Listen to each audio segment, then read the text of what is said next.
Well, Negaunee committee dedicated to overseeing recreational trail conditions has new members. The city of Negaunee established this special committee in June. It will assess the condition of the recreational trail systems in Negaunee and suggest repairs, trail upgrades, and new trails. It will also assess the economic impact of the trails and suggest improvements.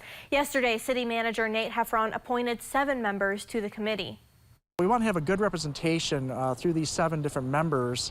They're going to be able to assess these trails easily and give us feedback, because these are the professional organizations or volunteers that maintain or make these trails or use these trails on a regular basis. Moving forward, Mayor Dave Kangas, Danny Hill, Joni Gleason, Tom St. Aubin, Dale Rodgers, Bob Hendrickson, and John Becker make up the committee.